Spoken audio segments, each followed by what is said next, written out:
तो गाइस बिना समय गवाए हम स्टार्ट करते हैं पेज नंबर 5 को। ठीक है, तो पेज नंबर 5 में भी हम क्वेश्चन को क्या करेंगे, रिपीट करेंगे और सुनेंगे, समझेंगे और इसको याद रखने की कोशिश करेंगे। पेज नंबर 5 है। ठीक है, वीडियो को जितना ज़्यादा आप सुनेंगे उतना ज़्यादा आपको याद होगा, रिवीजन करते जाइएगा। ठीक है, मैं क्वेश्चन को 2 से 3 बार बोलूँगा, आप इसको सुन के याद कर सकते हैं। बस सुनना है और याद करना है, ज़्यादा कुछ नहीं है। और फालतू चीज़ों के चक्कर में नहीं पढ़ना है। ठीक है, बाकी जिनको क्लास वगैरह लेके पढ़ना है अपना पढ़ते रहे। ठीक है, आपको ये पूरी बुक की सीरीज इसमें कर दूंगा। फिर आगे एसपीडी समान विज्ञान का होगा, फिर आगे लुसेंट का होगा। लुसेंट में क्या होगा, एक्सप्लेनेशन में मिलेगा आपको। तो इस तरीके से हम लोग आगे बढ़ते जाएंगे और अपने चैप्टर्स को या फिर अपने जो पेजेस हैं बुक के, वो कवर करते चलेंगे। ठीक है, तो 4 पेज हम लोग कर चुके हैं, ये 5वां पेज है। ठीक है, तो चलिए स्टार्ट करते हैं और समझते हैं, क्वेश्चन को देखते हैं। ठीक है, चलिए मैं थोड़ा जूम कर लेता हूँ अब, क्योंकि थोड़ा जूम में सही रहता है। चलो यहाँ से स्टार्ट कर लेते हैं। बोला शून्य में स्वतंत्र रूप से गिरने वाली वस्तुओं का त्वरण क्या होता है, तो समान होता है। ध्यान रखना है कि शून्य में स्वतंत्र रूप से गिरने वाली वस्तुओं का त्वरण होता है, कैसा होता है, समान होता है। ध्यान रखना क्वेश्चन क्या है, शून्य में स्वतंत्र रूप से गिरने वाली वस्तुओं का त्वरण होता है कैसा, समान होता है। ठीक है, याद रखना है क्या क्वेश्चन क्या, एक बार फिर से पूछना है, सब लोग जवाब दीजिए। शून्य में स्वतंत्र रूप से गिरने वाली वस्तुओं का त्वरण कैसा होता है, तो समान होता है। ये है आपका जवाब। ठीक, कैसा होता है, तो समान होता है, याद रखना। नेक्स्ट क्वेश्चन है कि प्रकाश संश्लेषण में पौधे कौन सी गैस का अवशोषण करते हैं। याद रखना है क्वेश्चन देखिए क्या, प्रकाश संश्लेषण में पौधे कौन सी गैस का अवशोषण करते हैं। प्रकाश संश्लेषण में पौधे कौन सी गैस का अवशोषण करते हैं। बहुत इजी सवाल है लेकिन याद होना चाहिए। प्रकाश संश्लेषण में पौधे कौन सी गैस का अवशोषण करते हैं, तो कार्बन डाइऑक्साइड। ठीक है, तो प्रकाश संश्लेषण में 4 तत्व जो मौजूद होते हैं, कौन कौन होते हैं।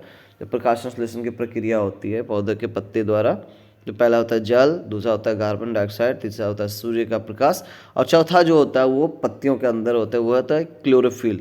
ठीक है, तो ये 4 चीज़ मिला के क्या करते हैं, प्रकाश संश्लेषण की प्रक्रिया पूरा करता है। तो क्वेश्चन ये है कि प्रकाश संश्लेषण में पौधे कौन सी गैस का अवशोषण करते हैं। आंसर क्या हो जाएगा, कार्बन डाइऑक्साइड। चलिए आगे बढ़ते हैं। बोला कि खींची हुई धनुष में संचित ऊर्जा होती है, स्थितिज ऊर्जा। खींची हुई धनुष में जो ऊर्जा होती है वो कौन सी ऊर्जा होती है, वो स्थितिज ऊर्जा। खींची हुई धनुष में संचित ऊर्जा जो होती है वो कौन सी ऊर्जा होती है, स्थितिज ऊर्जा। ध्यान रखना, खींची हुई धनुष में संचित ऊर्जा कौन सी ऊर्जा होती है, तो स्थितिज ऊर्जा। ध्यान रखना है क्वेश्चन क्या है आपका, खींची हुई धनुष में संचित ऊर्जा जो होती है कौन सी होती है, तो स्थितिज ऊर्जा। ये है आपका जवाब, स्थितिज ऊर्जा। चलिए अगले क्वेश्चन पे चलते हैं। एक बार फिर से क्वेश्चन पूछ लेता हूँ। खींची हुई धनुष में संचित ऊर्जा होती है, कौन सी ऊर्जा होती है, स्थितिज ऊर्जा। अगला क्वेश्चन है कि किसी भी स्थिर या गतिशील वस्तु की स्थिति और दिशा में तब तक कोई परिवर्तन नहीं होता जब तक उस पर कोई बाह्य बल सक्रिय न हो। यह है क्या, न्यूटन गति का प्रथम नियम। ठीक है, न्यूटन के गति का 3 नियम है। ठीक है, प्रथम, द्वितीय और तृतीय। तो प्रथम गति का नियम क्या कहता है, न्यूटन के प्रथम गति का नियम क्या कहता है कि किसी भी स्थिर या गतिशील वस्तु की स्थिति और दिशा में तब तक कोई परिवर्तन नहीं होता है जब तक उस पर कोई बाह्य बल सक्रिय ना हो। ठीक है, तो न्यूटन गति के प्रथम नियम है। या ध्यान रखना, जब कोई वस्तु स्थिर हो या गतिशील हो, जब तक उस पर कोई बाह्य बल नहीं लगेगा तब तक उसके अवस्था में परिवर्तन नहीं आएगा। ठीक है, तो ये किसका नियम है, तो न्यूटन के गति का प्रथम नियम है। तो आई होप इसको याद हो गया होगा। ये कोई भी वस्तु गतिशील हो या स्थिर अवस्था में हो, जब तक कोई बाह्य बल नहीं लगेगा तो उसकी अवस्था में कोई परिवर्तन नहीं होगा। ठीक है, ये न्यूटन गति का प्रथम नियम है। चलिए आगे बढ़ते हैं, ये हमारा जवाब था। जब एक चलती वस्तु की गति दुगनी की जाती है तो उसकी गतिज ऊर्जा क्या होती है। ये क्वेश्चन पहले भी आ चुका है, ध्यान रखिएगा। ठीक है, याद रखना है आपको, जब एक चलती वस्तु की गति दुगनी की जाए तो उसकी गतिज ऊर्जा कितना बढ़ जाती है, तो 4 गुनी बढ़ जाती है। ध्यान रखना है आपको, जब एक चलती वस्तु की गति दुगनी की जाती है तो उसकी गतिज ऊर्जा 4 गुनी बढ़ जाती है। ध्यान रखना है आपको कि जब एक चलती वस्तु की गति दुगनी की जाती है तो उसकी गतिज ऊर्जा 4 गुनी बढ़ जाती है। ध्यान रखना है, क्या क्वेश्चन है आपका कि जब एक चलती वस्तु की गति दुगनी की जाती है तो उसकी गतिज ऊर्जा बढ़ जाती है। ठीक है, क्वेश्चन ये है। एक बार फिर से पूछ लेता हूँ आप लोग से कि जब एक चलती वस्तु की गति दुगनी की जाती है तो उसकी गतिज ऊर्जा क्या होती है? बढ़ जाती है। ठीक है, नेक्स्ट है कि विद्युत मात्रा की इकाई क्या है? कूलम्ब है। विद्युत मात्रा की इकाई क्या है? कूलम्ब। याद रखना, क्वेश्चन क्या है कि विद्युत मात्रा की इकाई क्या है? तो कूलम्ब है। विद्युत मात्रा की इकाई क्या है? कूलम्ब। विद्युत मात्रा की इकाई क्या है? कूलम्ब है। विद्युत मात्रा की इकाई कूलम्ब है। ठीक है, ये याद रखना, विद्युत मात्रा की इकाई क्या है? कूलम्ब है। क्वेश्चन आगे बढ़ते हैं। क्या था? विद्युत मात्रा की इकाई क्या है? कूलम्ब है। 1 किलोग्राम राशि का वजन क्या है? 1 किलोग्राम राशि का वजन कितना है? तो 9.8 न्यूटन, यानी 9.8 न्यूटन है। कितना है? 9.8 न्यूटन। याद रखना है कि 1 किलोग्राम राशि का वजन यानी 1 किलोग्राम बराबर कितना होता है? तो 9.8 न्यूटन। कितना होता है? 9.8 न्यूटन। याद रखना है, 9.8 न्यूटन। ठीक है, नेक्स्ट क्वेश्चन पे चलते हैं। एक्सरे के शोधक थे क्या? रोएंटजन थे। क्या कौन थे? एक्सरे के शोधक थे कौन? रोएंट, यानी एक्सरे पर जो शोध करता है एक्सरे के, वो कौन है? तो रोएंटजन है। ठीक है, याद रखना है क्वेश्चन क्या है कि एक्सरे के शोधक कौन है? तो हो जाएगा आपका क्या? रोएंटजन। याद रखना है। ठीक है, एक सेकंड रुक जाइए। रोएंटजन, ये है आपका जवाब। एक्सरे के शोधक थे कौन थे? तो रोएंटजन थे। चलिए आगे बढ़ते हैं, क्वेश्चन हमारा आगे। बोला कि नाड़ी गति द्वारा डॉक्टर ज्ञात करता है क्या? हृदय की धड़कन। ठीक है, नाड़ी गति द्वारा डॉक्टर ज्ञात करता है, यानी डॉक्टर क्या ज्ञात करता है? हृदय की धड़कन। यानी नाड़ी गति द्वारा डॉक्टर क्या ज्ञात करता है? तो हृदय की धड़कन। याद रखना, नाड़ी गति द्वारा डॉक्टर क्या ज्ञात करता है? तो हृदय की धड़कन। नाड़ी गति द्वारा डॉक्टर ज्ञात करता है, क्या ज्ञात करता है? हृदय की धड़कन। ये आपका हो गया जवाब। नाड़ी गति द्वारा डॉक्टर ज्ञात करता है, क्या ज्ञात करता है? तो हृदय की धड़कन। याद रखते जाना क्वेश्चन को। वीडियो को 2 बार देखेंगे, आपको क्वेश्चन याद हो जाएगा। ठीक है, सारे एग्जाम्स में क्वेश्चन ये सारे आते रहते हैं। ठीक है, आपको ये कवर होने के बाद आपका जो साइंस का जो है ना, आप कोई भी MCQs करेंगे उसमें लगभग आप मार पाएंगे। ठीक है, इस बुक को ख़त्म करने के बाद। तो इसलिए आप करते रहें, कोई भी एग्ज़ाम की कंपटीशन की तैयारी कर रहे हैं तो ये वीडियो आपके लिए बहुत ज़्यादा हेल्प करेगा। मतलब कि ये जो सारे सीरीज़ चल रहे हैं अभी मैं पर डे डाल रहा हूँ, ठीक है, तो वो बहुत काम में आएंगे। आगे, नाड़ी गति द्वारा डॉक्टर ज्ञात करता है, क्या ज्ञात करता है? तो हृदय की धड़कन। चलो आगे, नेक्स्ट क्वेश्चन है कि हम 1 मिनट में कितनी बार सांस लेते हैं? तो याद रखना है, बहुत ही ईजी क्वेश्चन है, उम्दा क्वेश्चन है, एकदम खतरनाक वाले क्वेश्चन कि हम 1 मिनट में कितनी बार सांस लेते हैं? तो 16 से 18 बार सांस हम लोग लेते हैं। ठीक है, याद रखना है क्वेश्चन को क्या कि हम 1 मिनट में कितनी बार सांस लेते हैं? तो 16 से 18 बार सांस लेते हैं। हम 1 मिनट में कितनी बार सांस लेते हैं? तो 16 से 18 बार सांस लेते हैं। चलिए आगे बढ़ते हैं। नाड़ी स्पंदन मात्रा मापक कौन सा है? तो मापक जो है नाड़ी स्पंदन मात्रा मापक कौन से है? तो गति। क्या है? ठीक है, गति है। ध्यान रखना, नाड़ी स्पंदन मात्रा मापक कौन सा है? तो गति है। ठीक है, नाड़ी स्पंदन मात्रा मापक कौन सा है? तो गति है। याद रखना है, क्या है? गति है। आगे है कि एक्स किरणें पार नहीं कर सकती है। किससे पार नहीं कर सकती है? तो अस्थि को। एक्स किरणें पार नहीं कर सकती है, किसको नहीं कर सकती है? तो अस्थि को नहीं कर सकती। अस्थि मतलब हड्डी। एक्स किरणें पार नहीं कर सकती है, किसको नहीं पार कर सकती है? तो अस्थि को। याद रखना है, एक्स किरणें पार नहीं कर सकती है तो अस्थि को पार नहीं कर सकती। एक्स किरणें अस्थि को पार नहीं कर सकती। याद रखना है आपको, एक्स किरणें पार नहीं कर सकती, किसको नहीं पार कर सकती है? तो अस्थि को पार नहीं कर सकती है। ध्यान रखना है, मैं तीनों बुक की सीरीज लेके आ रहा हूँ। ठीक है, तो ये अभी हमारा अभी साइंस चल रहा है कि एक्स किरणें पार नहीं कर सकती है, किसको नहीं पार कर सकती है? तो अस्थि को पार नहीं कर सकती है। ठीक है, आगे है नेक्स्ट क्वेश्चन। एक बार फिर से क्वेश्चन, एक्स किरणें पार नहीं कर सकती, किसको नहीं पार कर सकती है? तो अस्थि को पार नहीं कर सकती है। एसआई इकाई में लेंस की शक्ति इकाई क्या है? एसआई इकाई में लेंस की शक्ति की इकाई क्या है? डायोप्टर। एसआई इकाई में लेंस की शक्ति की इकाई क्या है? तो डायोप्टर है। क्या है? डायोप्टर। एसआई इकाई में लेंस की शक्ति की इकाई क्या है? तो डायोप्टर है। क्या है? डायोप्टर। एसआई इकाई में लेंस की शक्ति की इकाई क्या है? तो डायोप्टर है। एसआई इकाई में लेंस की शक्ति की इकाई क्या है? तो डायोप्टर है। ठीक है। अगला क्वेश्चन है कि एसआई इकाई में लेंस की शक्ति की इकाई क्या है? तो डायोप्टर। ये है हमारा जवाब। ठीक है। आगे डीओएस का अर्थ क्या होता है? डीओएस। ठीक है। तो ये है आपका कंप्यूटर से रिलेटेड क्वेश्चन। डीओएस का अर्थ क्या है? तो डिस्क संचालन प्रणाली। ठीक है। क्या है? डिस्क संचालन प्रणाली। डीओएस का अर्थ क्या है? डिस्क संचालन प्रणाली। ठीक है। डिस्क संचालन प्रणाली है डीओएस का फुल फॉर्म, सॉरी ये अर्थ है। पौधा स्थिर ऊर्जा को गतिज ऊर्जा में परिवर्तित करता है किस क्रिया द्वारा? तो श्वसन क्रिया द्वारा। याद रखना है क्वेश्चन क्या है कि पौधा जो है स्थितिज ऊर्जा को गतिज ऊर्जा में परिवर्तित करता है। पौधा क्या करता है? स्थितिज ऊर्जा को गतिज ऊर्जा में परिवर्तित करता है श्वसन क्रिया द्वारा। पौधा जो है क्या करता है? श्वसन क्रिया द्वारा क्या करता है? स्थितिज ऊर्जा को गतिज ऊर्जा में परिवर्तित करता है। पौधा स्थितिज ऊर्जा को गतिज ऊर्जा में परिवर्तित करता है किसके द्वारा? तो श्वसन क्रिया द्वारा। याद रखना है क्वेश्चन को। पौधा स्थितिज ऊर्जा को गतिज ऊर्जा में परिवर्तित करता है श्वसन क्रिया द्वारा। पौधा स्थितिज ऊर्जा को गतिज ऊर्जा में परिवर्तित करता है किस क्रिया द्वारा? तो श्वसन क्रिया द्वारा। याद रखना है क्वेश्चन कि पौधा स्थितिज ऊर्जा को गतिज ऊर्जा में परिवर्तित करता है तो श्वसन क्रिया द्वारा।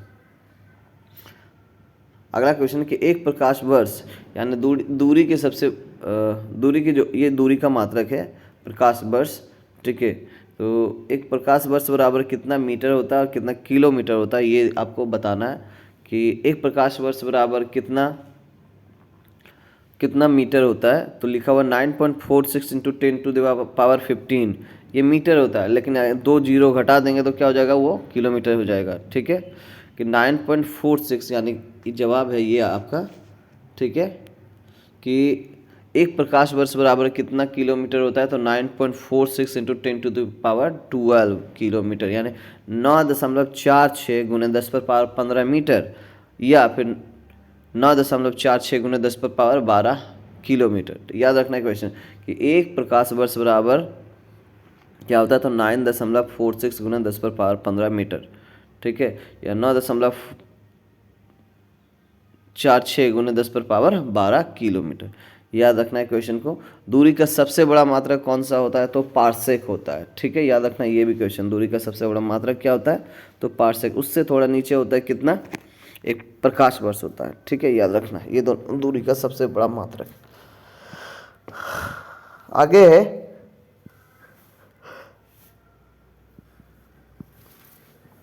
मानव शरीर में क्रोमोसोम की संख्या होती है कितनी? 23 जोड़े।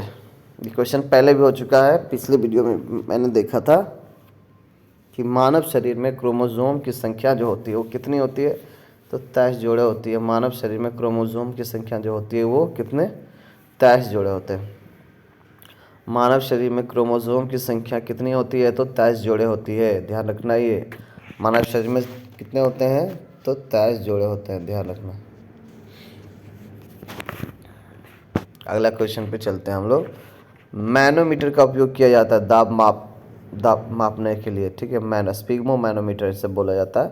पहले भी क्वेश्चन हो चुका है, 2 बार हुआ है क्वेश्चन, ज़्यादा रिपीट नहीं करूँगा। ठीक है, मैनोमीटर जो है स्पिग्मो मैनोमीटर का जो इस्तेमाल होता है वो ब्लड प्रेशर सॉरी यहाँ पे क्वेश्चन नहीं लगा। मैनोमीटर का उपयोग जो किया जाता है वो दाब मापने के लिए किया जाता है। ठीक है, स्पिग्मो मैनोमीटर जो किया जाता है वो ब्लड प्रेशर मापने के लिए किया जाता है। ठीक है, तो मैनोमीटर में याद रखना दाब, क्या मैनोमीटर के लिए क्या? दाब। ठीक है, ध्यान रखना कि मैनोमीटर के लिए दाब है। मैनोमीटर के लिए दाब, मैनोमीटर से जो मापा जाता है, ठीक है, वो दाब मापा जाता है। ठीक है, अगला कि हैलोजनों में सर्वाधिक प्रभावशाली ऑक्सीकरण करता है फ्लोरीन। क्या है? फ्लोरीन। हैलोजनों में सर्वाधिक प्रभावशाली ऑक्सीकरण करता है कौन? तो फ्लोरीन है। याद रखना है, हैलोजनों में सर्वाधिक प्रभावशाली ऑक्सीकरण करता है कौन? फ्लोरीन है। हैलोजनों में सर्वाधिक प्रभावशाली ऑक्सीकरण करता है कौन है? तो फ्लोरीन है।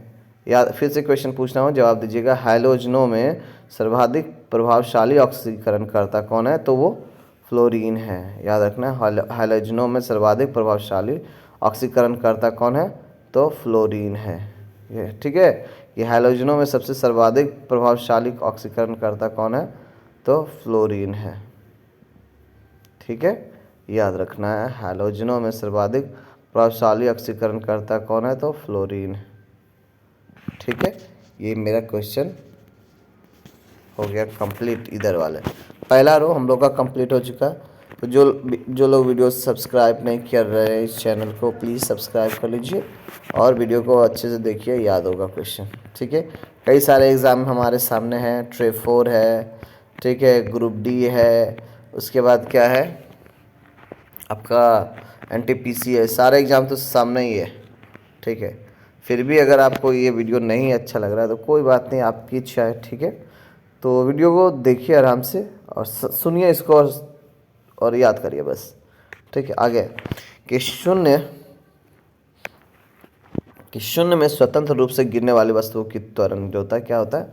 समान होता है। शून्य में स्वतंत्र रूप से गिरने वाली वस्तुओं का त्वरण जो होता है वो कैसा होता है? वो समान होता है। शून्य में स्वतंत्र रूप से गिरने वाली वस्तुओं का त्वरण जो होता है वो कैसा होता है? तो समान होता है। याद रखना है क्या कि शून्य में स्वतंत्र रूप से गिरने वाली वस्तुओं का त्वरण कितना होता है? तो समान होता है। ये आपको याद रखना है, शून्य में स्वतंत्र रूप से गिरने वाली वस्तुओं का त्वरण कितना होता है? तो समान होता है। ठीक है, खाद्य ऊर्जा किसके द्वारा प्रदर्शित की जाती है? खाद्य ऊर्जा किसके द्वारा प्रदर्शित की जाती है? तो कैलोरी के द्वारा, है ना। किसके द्वारा? कैलोरी। यानी देखते हैं खाद्य ऊर्जा को किस में मापते हैं? तो कैलोरी में मापते हैं। क्या रहे, इतना कैलोरी, इतना किलो कैलोरी हमको लेना चाहिए, नहीं तो ऊर्जा की कमी हो जाएगी बॉडी में। तो याद रखना है कि खाद्य ऊर्जा किसके द्वारा प्रदर्शित की जाती है? तो कैलोरी के द्वारा। ठीक है, याद रखना है, क्या याद रखना है कि खाद्य ऊर्जा किसके द्वारा प्रदर्शित की जाती है? तो कैलोरी। ठीक है, ये आंसर हो गया कैलोरी। ठीक है, खाद्य ऊर्जा किसके द्वारा प्रदर्शित की जाती है? कैलोरी। आगे क्वेश्चन है कि ओजोन परत रक्षा करती है, ध्यान से समझना, ओजोन परत रक्षा करती है, किसकी रक्षा करती है? पहले भी क्वेश्चन हो गया, 3 बार हो गया। सूर्य की परावैंगनिक किरणों से पृथ्वी को, ठीक है, यानी 5 लेयर में से एक लेयर है ओजोन परत। ठीक है, तो वो जो है ओजोन परत जो है, ठीक है, पृथ्वी के ऊपर सूर्य की जो परावैंगनिक किरण है ना, जो सूर्य के प्रकाश के साथ आती है, तो उसको क्या करता है? फिर वापस भेज देता है वो परत। अगर वो आ जाएगा ना पृथ्वी पर तो तहस नहस हो जाएगा सब कुछ। ठीक है, तो याद रखना है कि सूर्य की परावैंगनिक किरणों से पृथ्वी को बचाता है कौन? तो ओजोन परत बचाता है। ठीक है, याद रखना आपको ये चीज़। ये मेरा आंसर था कि ओजोन परत की रक्षा करते कौन?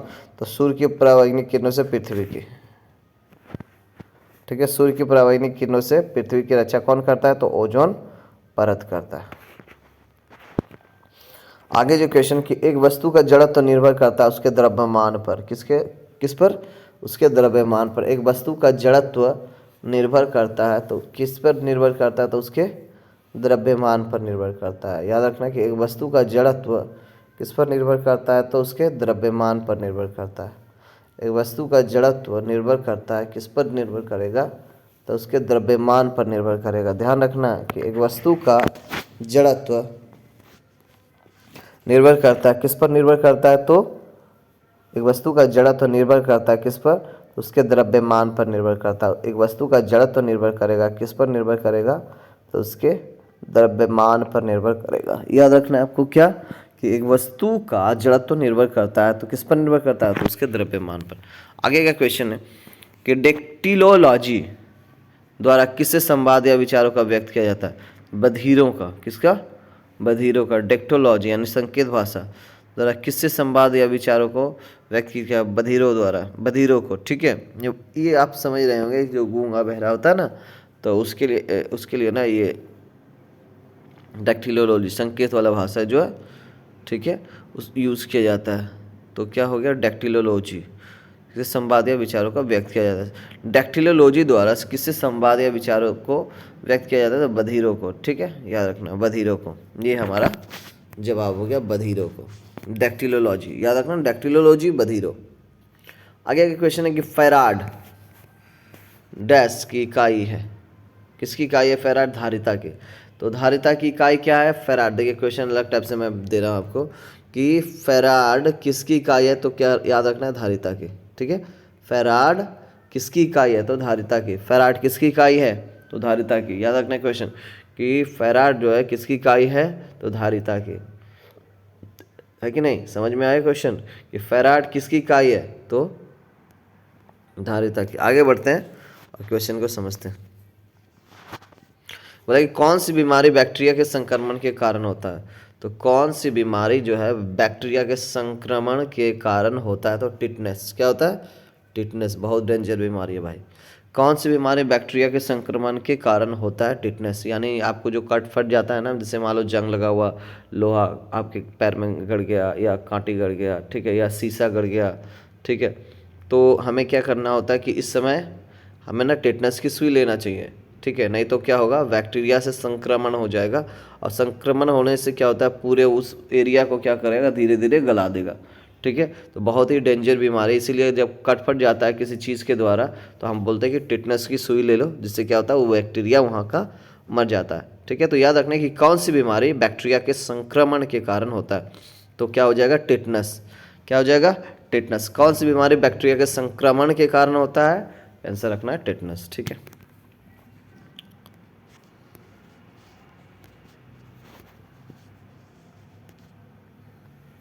अगला क्वेश्चन है कि रक्त समूह में कौन सा सर्वग्राही है? सर्वग्राही। एक क्वेश्चन था कि सर्वग्राहा, सर्वदाता, सॉरी, क्वेश्चन एक था कि रक्त समूह में कौन सा ग्रुप जो है वो सर्वदाता है। तो वो जो क्वेश्चन था, वो जो आंसर था उसका कि ओ। ठीक है, ओ जिसका रहेगा ना तो वो है सर्वदाता, लेकिन ए भी जिसका रहेगा वो सर्वग्राही है। क्या है वो? सर्वग्राही। किसी का भी ब्लड ग्रुप उससे क्या करेगा, मैच कर जाएगा। सबका ब्लड वो क्या, सबको वो क्या करता है, ले सकता है। सबका ब्लड ग्रुप वो ले सकता है। ठीक है, और ओ जो है सबको दे सकता है। ये ओ जो है ना, ये सर्वदाता, ये सबको दे सकता है, और ये ए भी क्या है, सबको सबसे ले सकता है। तो ये हो गया सर्वग्राही। ए बी क्या, रक्त समूहों में कौन सा जो है ब्लड ग्रुप सर्वग्राही है? तो ए बी ग्रुप। और कौन सा ब्लड ग्रुप सर्वदाता है? तो ओ ग्रुप। ठीक है, याद रखना है कि रक्त समूहों में कौन सा जो ब्लड ग्रुप है वो सर्वग्राही है, तो वो है ए बी, है ना। ब्लड ग्रुप क्या है? A B. लेकिन कौन सा रक्त समूह जो है वो सर्वदाता है? तो ओ। ये क्वेश्चन अगर आ गया तो छूटना नहीं चाहिए। सर्वग्राही में ए बी और सर्वदाता में ओ, याद रखना है। सर्वग्राही में ए बी और सर्वदाता में ओ। क्वेश्चन फिर से, रक्त समूह में कौन सा सर्वग्राही है? तो ए बी ग्रुप। ठीक है, चलो ये क्वेश्चन कंप्लीट, आगे बढ़ते हैं।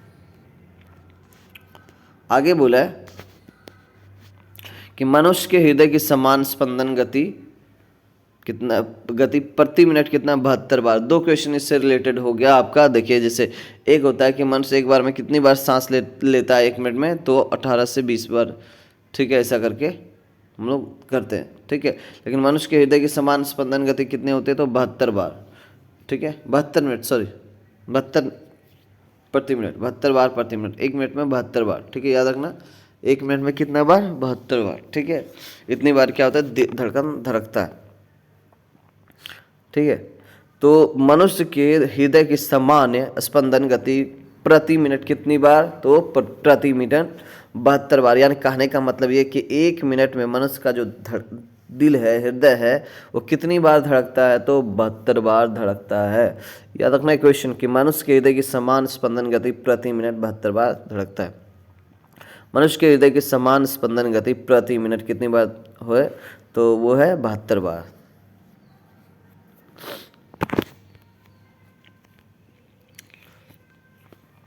आगे क्वेश्चन है कि किसकी कमी से व्यक्ति को घेंगा नामक रोग होगा? तो ये तो बच्चा जानता है, आयोडीन की कमी से ना, इसीलिए तो हम आयोडीन बढ़िया नमक खाते हैं। नहीं तो क्या हो जाएगा, कौन सा रोग हो जाएगा? तो हो जाएगा हमें घेंगा। गला जो फूल जाता है ना, गला में स्वेलिंग हो जाता है, वो घेंगा रोग है। किसकी कमी से व्यक्ति को घेंगा नामक रोग हो जाता है? किसकी कमी से व्यक्ति को घेंगा नामक रोग हो जाता है? तो आयोडीन की कमी के कारण। किसकी कमी से व्यक्ति को घेंगा नामक रोग हो जाता है? तो आयोडीन की कमी के कारण होता है। याद रखना क्वेश्चन, किसकी कमी से व्यक्ति को घेंगा नामक रोग होता है? तो आयोडीन के कमी के कारण। ठीक है, याद रखना क्वेश्चन क्या है, किसकी कमी से व्यक्ति को घेंगा नामक रोग हो जाता है? तो आयोडीन। क्वेश्चन ये एक बार फिर से, किसकी कमी के कारण व्यक्ति को घेंगा रोग हो जाता है? तो आयोडीन। मानव आँख का कैटरेक्ट सर्जरी यानी मोतियाबिंद का ऑपरेशन में सर्जन क्या निकालता है? तो लेंस के ऊपर की अतिरिक्त पेशियाँ। ठीक है, लेंस के ऊपर जो रहता है, जो एक्स्ट्रा पेशियाँ रहता है, उसको क्या करता है? सर्जन निकाल देता है। ठीक है, याद रखना है कि मानव आँख का कैटरेक्ट सर्जन यानी मोतियाबिंद के ऑपरेशन में सर्जन क्या निकालता है? तो लेंस के ऊपर की अतिरिक्त पेशियाँ क्या करता है? निकाल देता है। मानव आँख का कैटरेक्ट सर्जरी यानी मोतियाबिंद ऑपरेशन में सर्जन क्या निकालता है? लेंस के ऊपर की अतिरिक्त पेशियाँ। याद रखना है, मानव आँख का कैटरेक्ट सर्जरी यानी मोतियाबिंद का ऑपरेशन में सर्जन क्या निकालता है? तो लेंस के ऊपर की अतिरिक्त पेशियाँ। ठीक है, ये हमारा जवाब हुआ कि मानव आँख का कैटरेक्ट सर्जरी यानी मोतियाबिंद का ऑपरेशन में सर्जन क्या निकालता है? तो लेंस के ऊपर की अतिरिक्त पेशियाँ। ठीक है, कौन मानव शरीर का सर्वाधिक कोलेस्ट्रॉल बनाने वाला स्थान है? कौन मानव शरीर का सर्वाधिक कोलेस्ट्रॉल बनाने वाला स्थान है? तो यकृत, यानी सबसे ज़्यादा जो कोलेस्ट्रॉल बनाता है शरीर में वो यकृत बनाता है। याद रखना कि वही जो जगह है, यकृत ऐसा जगह है, लीवर, जो सर्वाधिक कोलेस्ट्रॉल बनाता है। याद रखना है, कौन सा क्वेश्चन है ये? कौन मानव शरीर का सर्वाधिक कोलेस्ट्रॉल बनाने वाला स्थान है? तो यकृत है। कौन मानव शरीर का सर्वाधिक कोलेस्ट्रॉल बनाने वाला स्थान है? तो याद रखना क्वेश्चन क्या है? यकृत। ठीक है, कौन मानव शरीर का सर्वाधिक कोलेस्ट्रॉल बनाने वाला स्थान है? तो यकृत है। ठीक है, ये हमारा क्वेश्चन था इस तरीके से। आगे का क्वेश्चन है, देखिए पहले ये क्वेश्चन एक बार फिर से रिपीट कर रहा हूँ, जवाब दीजिएगा कि कौन मानव शरीर का सर्वाधिक कोलेस्ट्रॉल बनाने वाला स्थान है? तो यकृत है। ठीक है, मनुष्य का सामान्य शरीर ताप क्या होता है? 37 डिग्री सेल्सियस। ठीक है, समान ताप क्या होता है मनुष्य का? तो क्या होता है ये? 37 डिग्री सेल्सियस होता है। याद रखना है 37 डिग्री सेल्सियस। फ़ारेनहाइट में कुछ और होगा, सेल्सियस में कुछ और होगा। ठीक है, तो 97 98 आई थिंक रहता है। ठीक है, फ़ारेनहाइट में, और सेल्सियस में जब रहता है तो 37 डिग्री सेल्सियस रहता है। ठीक है, जैसे आपका बुखार लग जाता है तो हम लोग फ़ारेनहाइट में मापते देते हैं 98 बुखार, इतना बुखार, उतना बुखार, 101 102। ठीक है, तो मनुष्य शरीर का टेम्परेचर जब बढ़ जाता है तो बुखार लग जाता है। तो इसीलिए नॉर्मल जो है वो कितना है? वो 37 डिग्री सेल्सियस माना जाता है। कितना? 37 डिग्री सेल्सियस। मनुष्य का समान शरीर का ताप क्या होता है? 37 डिग्री सेल्सियस होता है। याद रखना है कि मनुष्य का सामान्य शरीर ताप क्या होता है? तो 37 डिग्री सेल्सियस होता है। एक बार फिर से क्वेश्चन है, जवाब दीजिए। मनुष्य का समान शरीर ताप क्या होता है? तो 37 डिग्री सेल्सियस होता है। अगला है कि चूना पत्थर जो है किस तरीके का चट्टान है? याद है, क्वेश्चन रखिएगा याद कि चूना पत्थर किस तरीके का चट्टान है? तो अवसादी। ठीक है, क्या है जवाब? अवसादी। तो चूना पत्थर किस तरीके का चट्टान है? तो अवसादी चट्टान है। चूना पत्थर कैसा चट्टान है? तो अवसादी चट्टान है। याद रखना है, चूना पत्थर कैसा चट्टान है? तो अवसादी चट्टान है। ये आपका हो गया, सॉरी, ये आपका हो गया जवाब कि चूना पत्थर जो कैसा चट्टान है? तो अवसादी चट्टान है। चूना पत्थर कैसा चट्टान है? अवसादी चट्टान है। चलो आगे बढ़ते हैं, नेक्स्ट क्वेश्चन पे चलते हैं कि एक एसी जनित्र यानी जनरेटर में मुख्यतः होता है, क्या होता है? आर्मेचर कुंडली होता है, क्षेत्रीय चुंबक होता है, स्लिप रिंग और ब्रूसेस होता है। तो ये जो है 3 चीज़ होता है, 1 2 3। ठीक है, याद रखना है कि 1 2 3 चीज़ होता है किसमें? एसी जनित्र में। ठीक है, एक एसी जनित्र जनरेटर, जनरेटर मतलब जनरेटर होता है। तो एक एसी जनरेटर में मुख्यतः क्या क्या होता है? तो आर्मेचर की कुंडली यानी आर्मेचर होता है, यानी कुंडली उसको बोला जाता है, क्षेत्रीय चुंबक होता है, स्लिप रिंग ब्रूसेस होता है। क्या होता है? Slip ring bruises. ये 3 चीज़ होता है एसी जनरेटर में। ठीक है, याद रखना है कि एसी जनरेटर में क्या क्या होता है? आर्मेचर होता है, क्षेत्रीय चुंबक होता है और स्लिप रिंग ब्रूसेस होता है। ठीक है, तो ये चीज़ आपको याद होना चाहिए। 3 चीज़ रहता है किसमें? एसी जनरेटर में। ठीक है, एसी जनरेटर में आर्मेचर, कुंडली, क्षेत्रीय चुंबक और स्लिप रिंग ब्रूसेस होता है। ठीक है, एक बार फिर से क्वेश्चन पूछता हूँ, आप लोग जवाब देने की कोशिश करिएगा कि एक एसी जनरेटर में, एसी जनित्र में मुख्यतः क्या होता है? तो आर्मेचर यानी कुंडली, क्षेत्रीय चुंबक और स्लिप रिंग और ब्रूसेस होता है। चलिए नेक्स्ट क्वेश्चन पे चलते हैं आगे। अब हमारा लास्ट रो बचा हुआ है, ठीक है, इसको कवर करेंगे आराम से, ठीक है। आप लोग ध्यान देते रहिए और अपनी पढ़ाई सफल बनाइए, ठीक है, और अपना एग्ज़ाम निकालिए। पेज नंबर 5 चल रहा है, ठीक है, और इसको अच्छे से ख़त्म करिए ताकि आपका एग्ज़ाम क्वालिफाई हो सके। हवा में ध्वनि का वेग कितना होता है? 332 मीटर प्रति सेकंड। क्या हवा में ध्वनि का वेग कितना होता है? 332 मीटर प्रति सेकंड। याद रखना कि हवा में ध्वनि का जो वेग होता है वो 332 मीटर प्रति सेकंड होता है।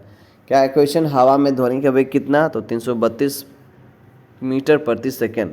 हवा में ध्वनि का वेग कितना? तो 332 मीटर प्रति सेकंड होता है, ठीक है। याद रखना है कि हवा में ध्वनि का वेग कितना होता है? तो 332 मीटर प्रति सेकेंड होता है। आगे का क्वेश्चन है, ध्यान रखिएगा। एक मैकेनिक एक पीतल के प्लग को एक स्टील की प्लेट जिसके मध्य में एक छेद है में कस कर लगाना चाहता है। इसकी अच्छी पकड़ तब होगी जब पीतल का प्लग ठंडी और स्टील की प्लेट गर्म की गई हो। एकदम सही जवाब है, ठीक है। देखो क्या क्वेश्चन, एक मैकेनिक है, एक पीतल के प्लग को एक स्टील की प्लेट जिसके मध्य में एक छेद है में कस कर लगाना चाहता है, ठीक है। इसकी अच्छी पकड़ तब होगी जब पीतल का जो प्लग है ना वो और स्टील की प्लेट, ठीक है, दोनों का क्या कंडीशन होना चाहिए? तो पीतल का जो प्लग है वो ठंडी होना चाहिए, ठीक है, स्टील की प्लेट जो है गर्म की गई हो। तो क्या होगा? इजीली क्या होगा? पकड़ अच्छा होगा, ठीक है। ये क्वेश्चन थोड़ा सा लंबा है लेकिन इजी क्वेश्चन है, ज़्यादा बात है नहीं कि वो मान लो को थाली जैसा है, ठीक है। आप जैसे गैस सिलेंडर में देखते हैं ना जिसमें खाना वगैरह नहीं, जो गैस सिलेंडर आता है ना खाना बनाने वाला सिंगल, ठीक है, जो छोटा मोटा रहता है, उसमें देखते हैं एक प्लेट लगा होता है जिस पर हम लोग खाना चढ़ाते हैं, ठीक है। तो उसमें भी वो चीज़ हमको देखने को मिलता है कि उस टाइप का। तो उसमें अगर एक पीतल का प्लग हमको क्या करो उस स्टील के प्लेट में खोसना है तो हमें क्या करना चाहिए कि पीतल का जो प्लग है ना ठंडा रखना चाहिए और स्टील का प्लेट क्या करना चाहिए? गर्म करेंगे तो क्या होगा? फट से अच्छे से सेट हो जाएगा, ठीक है। ऐसा करेंगे तो चलिए, इस क्वेश्चन में ज़्यादा वो नहीं है। अगला क्वेश्चन है एकदम, ये क्वेश्चन पहले भी आ चुका है। ब्लीचिंग पाउडर का आणविक सूत्र क्या है? CaOClCl, ठीक है, CaOClCl, हम तो ऐसे ही याद करते हैं इसको, CaOClCl, ठीक है। क्या है ब्लीचिंग पाउडर का आणविक सूत्र क्या है? ठीक है, तो CaOClCl विरंजक चूर्ण, याद रखना है, विरंजक चूर्ण या ब्लीचिंग पाउडर, CaOClCl, ठीक है। तो ये क्या? विरंजक चूर्ण या ब्लीचिंग पाउडर, आणविक सूत्र। अगला क्वेश्चन है कि कौन सा रंग दिए को अधिकतम दर्शनीयता देता है? तो पीला। कौन सा रंग दिए को अधिकतम दर्शनीयता देता है? तो पीला, ठीक है। याद रखना है जो लाइट होता है दिए का वो कैसा होता है? पीला ज़्यादा होता है। तो इसीलिए बोला कि कौन सा रंग दिए को अधिकतम दर्शनीयता देता है? तो पीला रंग, ठीक है। ध्यान रखना है, पीला। कौन सा रंग दिए को अधिकतम दर्शनीयता देता है? तो पीला देता है, ठीक है। आगे क्वेश्चन है कि माचिसों में किस रसायन का प्रयोग होता है? लाल फास्फोरस का, जो ऊपर में लगा था ना, ठीक है। माचिसों में किस रसायन का प्रयोग होता है? तो लाल फास्फोरस का। क्वेश्चन क्या है कि माचिसों में किस रसायन का प्रयोग होता है? तो लाल फास्फोरस का। फास्फोरस कितने प्रकार के? 2, लाल और पीला, लाल और श्वेत है, ठीक है। याद रखना कि माचिसों में जो होता है कौन सा फास्फोरस लगा होता है? तो लाल फास्फोरस, या ये एक रसायन है, ठीक है। एक बार फिर से क्वेश्चन है, याद रखिएगा, माचिसों में किस रसायन का प्रयोग होता है? तो लाल फास्फोरस का। आगे क्वेश्चन, विद्युत प्रतिरोध मापा जाता है। विद्युत प्रतिरोध मापा जाता है किसमें मापा जाता है? तो ओम में। क्वेश्चन क्या है समझिए, विद्युत प्रतिरोध मापा जाता है किसमें मापा जाता है? तो ओम में मापा जाता है। विद्युत प्रतिरोध मापा जाता है किसमें मापा जाएगा? ओम में मापा जाएगा, ठीक है। विद्युत प्रतिरोध मापा जाता है किसमें मापा जाएगा? ओम में मापा जाएगा। ध्यान रखना, विद्युत प्रतिरोध मापा जाता है किसमें मापा जाता है? तो ओम में मापा जाता है। एकदम सही जवाब है इसका, विद्युत प्रतिरोध मापा जाएगा किसमें? ओम में। अगला, क्लोरोफॉर्म बनाने के लिए क्या उपयोग में लाया जाता है? तो इथिलीन लाया जाता है। क्लोरोफॉर्म बनाने के लिए क्या उपयोग में लाया जाता है? तो इथिलीन, ठीक है। क्लोरोफॉर्म बनाने के लिए किसका उपयोग किया जाएगा? तो इथिलीन का प्रयोग किया जाएगा क्लोरोफॉर्म बनाने के लिए, है ना। क्वेश्चन एक बार फिर से दोहरा रहा हूँ, आप लोग जवाब दीजिएगा, ठीक है। क्लोरोफॉर्म बनाने के लिए क्या उपयोग में लाया जाता है? तो क्लोरोफॉर्म बनाने के लिए क्या उपयोग में लाया जाएगा? इथिलीन, ठीक है, इथिलीन। चलो हो गया, आगे करते हैं। चांदी का रासायनिक प्रतीक क्या है? Ag, ठीक है, Ag, ठीक है। चांदी का रासायनिक प्रतीक क्या है? Ag है, ठीक है, याद रखना। चांदी का रासायनिक प्रतीक क्या है? तो Ag, ये वाला, ठीक है, याद रखना। Ag ट्रिक से भी याद रख सकते हैं, Ag करके।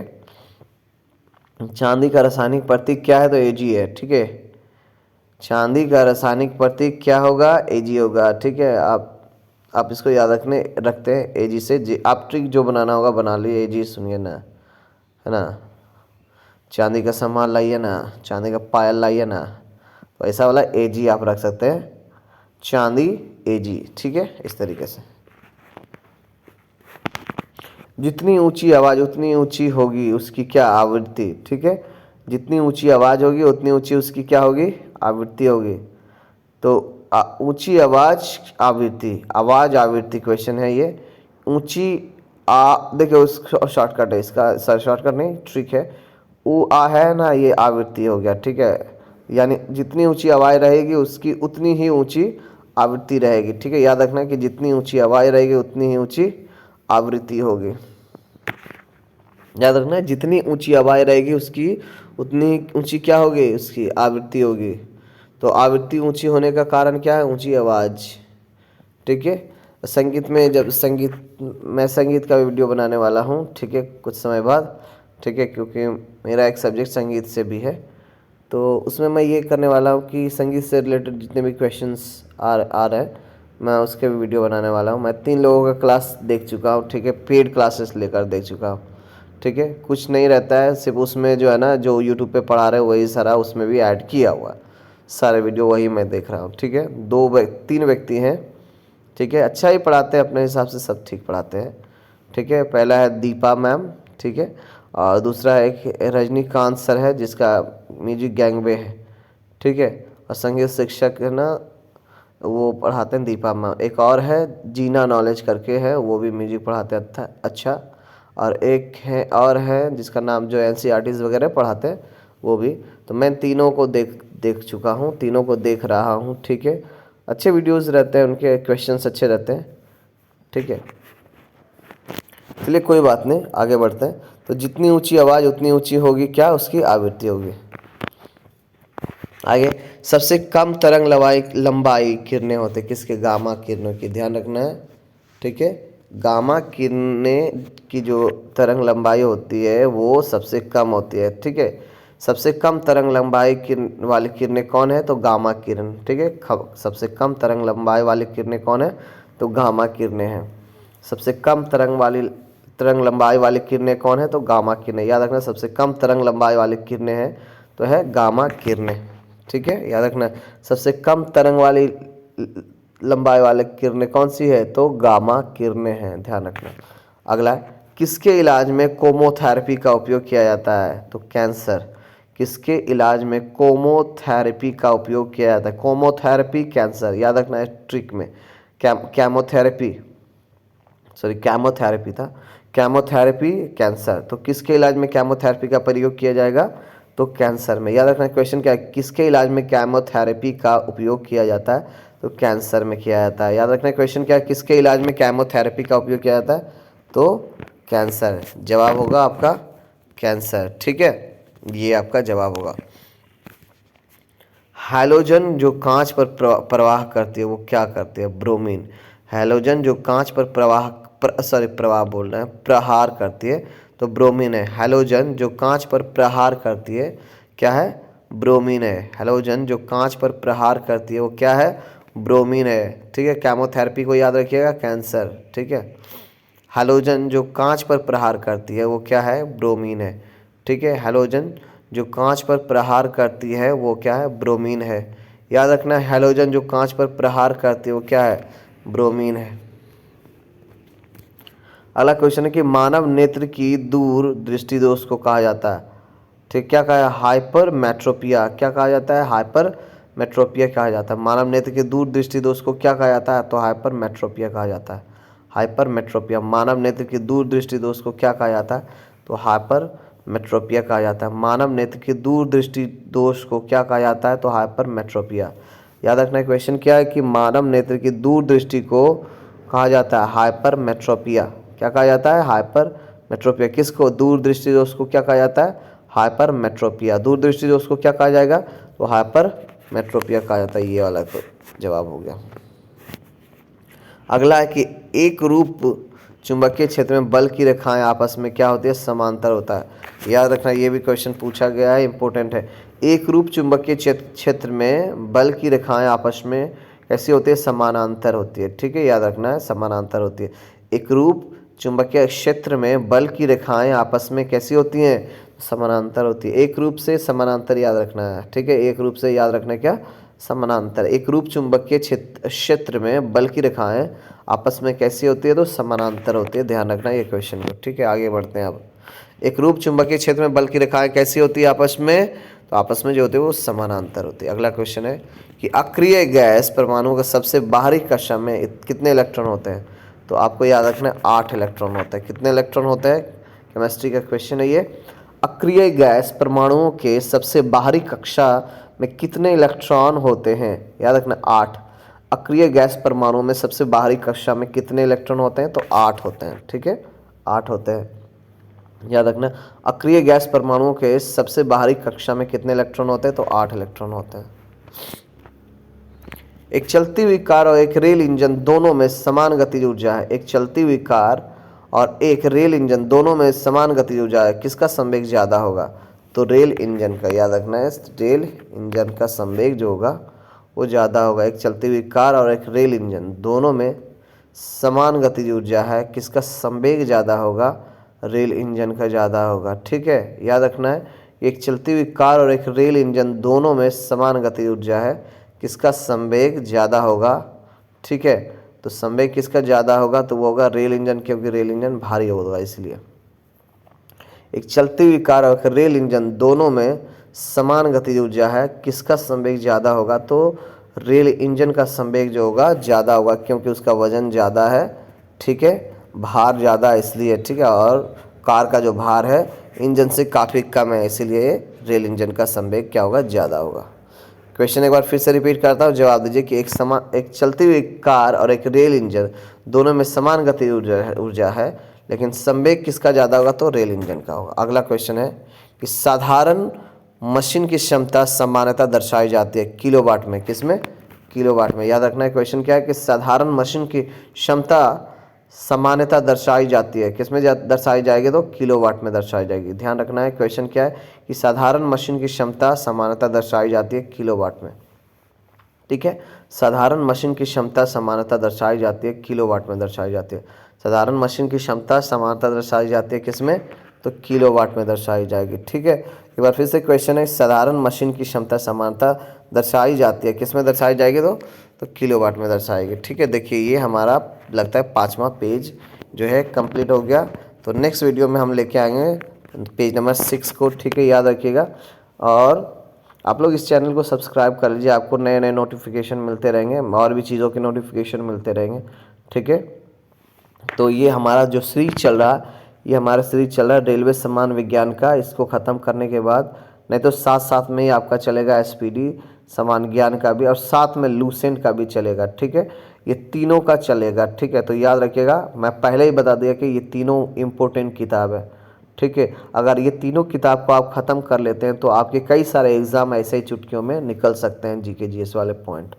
ठीक है, जीके जीएस वाले क्वेश्चंस आसानी से बन सकते हैं जब आप इन 3 बुक को ख़त्म करेंगे। तो बुक कौन है? रेलवे समान विज्ञान है, रेलवे समान ज्ञान है, ठीक, यानी समान अध्ययन, और दूसरा है लूसेंट समान ज्ञान। ठीक है, ये 3 बुक आपको मैं बता रहा हूँ। ठीक है, उसको आपको क्या करना है? अच्छे से ख़त्म कर लेना। अगर आपको वीडियो अच्छा लग रहा हो, आपको लग रहा है कि मैं कुछ सीख रहा हूँ, तो आप इस वीडियो को देखिए ज़रूर और चैनल को सब्सक्राइब कर लीजिए। ठीक है, अगर आपको कुछ सीखने को मिल रहा है तो चलिए, हमारा ये जो आज का जो है ना हमारा क्वेश्चन समाप्त हो गया। तो नेक्स्ट वीडियो में हम पेज नंबर 6 लेके आ रहे हैं। ठीक है, thank you so much guys. ऐसे ही ऑल द बेस्ट, आप लोग ऐसे ही पढ़ाई करते रहिए।